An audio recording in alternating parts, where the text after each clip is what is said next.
যে আমাকে স্যার ভাবার দরকার নেই, স্যার বলারও দরকার নেই। আমি আপনাদের সন্তান হিসেবে এখানে এসেছি, আমি জনগণের পক্ষ থেকে এসেছি, জনগণের দাবি দেওয়া নিয়ে এসেছি, এক নতুন বাংলাদেশের স্বপ্ন নিয়ে এসেছি। এখন আমি আপনাদের কাছে সেই সহযোগিতাটা কামনা করছি।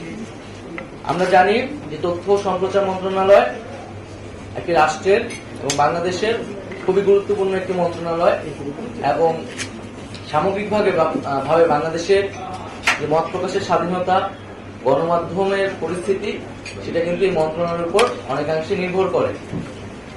আমরা বিভিন্ন সময়ে গণমাধ্যম কর্মীদের থেকে শুনেছি বা আরো বিভিন্ন মানুষের কাছ থেকে শুনেছি যে আমাদের এখানে মত প্রকাশের স্বাধীনতার উপর নানাভাবে বাধা তৈরি করা হয়েছে, এবং যেহেতু ফ্রিডম অফ প্রেস যদি না থাকে, ফ্রিডম অফ স্পিচটি কিন্তু নিশ্চিত হয় না। সেই জায়গায় কিন্তু গণমাধ্যমের স্বাধীনতা নিশ্চিত করতে আমাদের কাজ করতে হবে। সেই জায়গায় বিভিন্ন ধরনের আইন এবং বিধিনিষেধ রয়েছে, যেগুলো নিয়ে সমালোচনা রয়েছে। আমাদের এই আইন এবং বিধিনিষেধগুলো কিন্তু পুনর্বিবেচনা করতে হবে, যাতে বাক স্বাধীনতা বা প্রেসের স্বাধীনতা যাতে সেখানে বাধাগ্রস্ত না হয়। দ্বিতীয়ত, আমাদের এই আন্দোলনে ছাত্র জনতা, শ্রমিকদের পাশাপাশি কিন্তু প্রচুর সাংবাদিক শহীদ হয়েছেন, আহত হয়েছেন। আমি জানি না এখন পর্যন্ত কি উদ্যোগ নেওয়া হয়েছে, কিন্তু দ্রুত সময়ের মধ্যে এই সাংবাদিক যারা এখনো আহত অবস্থায় আছেন এবং যারা শহীদ হয়েছেন তাদের পাশে এবং তাদের পরিবারের পাশে আমাদের দাঁড়ানো উচিত। এবং আমরা এই আন্দোলনের পরিস্থিতিও যদি একটু বলি, আমরা দেখেছি যে আপনারা সবই জানেন যে আন্দোলনের মাঝে কিভাবে ইন্টারনেট বন্ধ করে দেওয়া হয়েছিল এবং একটা ব্ল্যাক আউটে চলে গেছিল, এখানে কি হচ্ছিল কিছুই জানা যাচ্ছিল না। এবং একদিকে ইন্টারনেট বন্ধ করে দেওয়া হয়েছিল, সোশ্যাল মিডিয়া বন্ধ, তথ্যের কোনো প্রবাহ চলছিল না, মানুষের কাছে কেউ কিছু জানতে পারতেছিল না। এবং অন্যদিকে ইলেকট্রনিক মিডিয়া কিন্তু সম্পূর্ণ সরকারের করায়ত্তে ছিল। এবং এটা আমি নিজে ব্যক্তিগত অভিজ্ঞতা থেকে বলছি, আমাদের কোনো বক্তব্য কিন্তু একটা সময় সেই সময় প্রচার করা হতো না। আমাদের বিভ্রান্তিকর বক্তব্য বা হচ্ছে যেটা আমরা বলিনি এরকম মিসকোট করে প্রচার করা হতো। তারপর আমরা সেই সময় দেখেছি যে কিছু প্রিন্ট মিডিয়া আমাদেরকে সাপোর্ট দিয়েছে, আমাদেরকে অনেক মিডিয়ার অনেক জায়গা থেকে বিভিন্ন ভাবে সাপোর্ট দেওয়া হয়েছে। এই আন্দোলনের পুরোটা সময় যারা ফিল্ড লেভেলে কাজ করেছে, রিপোর্টাররা কাজ করেছে, তারা আমাদেরকে নানাভাবে সহায়তা করেছে, এই আন্দোলনে জনগণের পক্ষে থেকেছে।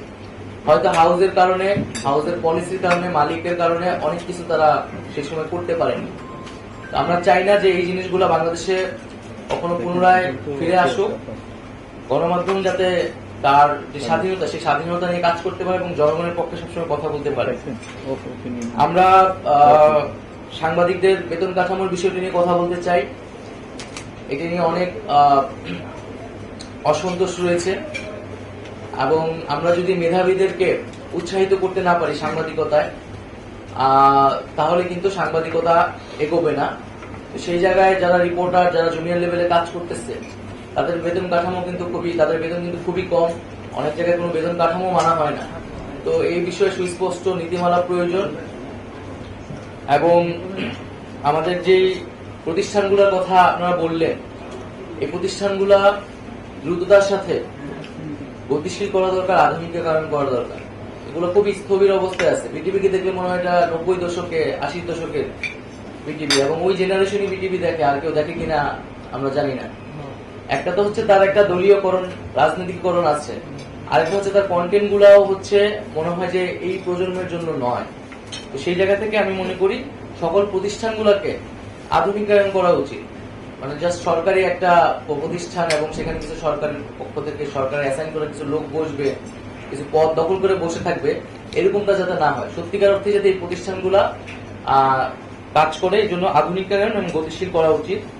আমাদের যেই সেন্সর বোর্ড, জুরি বোর্ড এবং এই ধরনের যে কমিটিগুলো রয়েছে, এই কমিটিগুলো দ্রুত সময়ের মধ্যে পুনর্গঠন করা উচিত। এবং সার্বিকভাবে আমি বলবো যে আমাদের যে ফিল্ম, আমাদের চলচ্চিত্র নিয়ে আমাদের অনেক বেশি কাজ করতে হবে। আমাদের তরুণ প্রজন্মের কিন্তু অনেক আকাঙ্ক্ষা চলচ্চিত্রের জায়গা থেকে, এবং সেই আকাঙ্ক্ষা কিন্তু বাংলাদেশে পূরণ হচ্ছে না। কিন্তু অনেক আগ্রহী ছেলে পেলে আছে যারা কাজ করতে চায়। তো সেই আকাঙ্ক্ষা অনুযায়ী আমাদের হচ্ছে চলচ্চিত্র নিয়ে কাজ করতে হবে। আমরা ইতিমধ্যে জানি যে আমাদের অনেকগুলো চলচ্চিত্র সেন্সরড অবস্থায় আছে, তো সেই চলচ্চিত্রগুলো পুনর্বিবেচনা করা উচিত এবং যদি কোনো নীতিমালা ভঙ্গ না হয় এবং তাহলে সেই চলচ্চিত্রগুলোকে দ্রুত সময়ের মধ্যে প্রকাশ করার সুযোগ দেওয়া উচিত এবং এই সকল ক্ষেত্রে কোনো ধরনের স্বজনপ্রীতি কোনো ধরনের ব্যক্তিগত পরিচয় যাতে বিবেচনায় না নেওয়া হয়, একেবারে নীতিমালা এবং যৌক্তিকতার ভিত্তিতে যাতে সকল বিবেচনা করা হয়। সার্বিকভাবে আমি হয়তো আপনাদের সাথে আরো বসে আপনাদের কথাগুলো শুনবো এবং আমাদের যে ভিশনগুলো আছে সেটি আপনাদের সাথে শেয়ার করব। আমরা একটি মেধাভিত্তিক বৈষম্যহীন বাংলাদেশ চেয়েছি এবং একটি দুর্নীতিমুক্ত বাংলাদেশ চেয়েছি।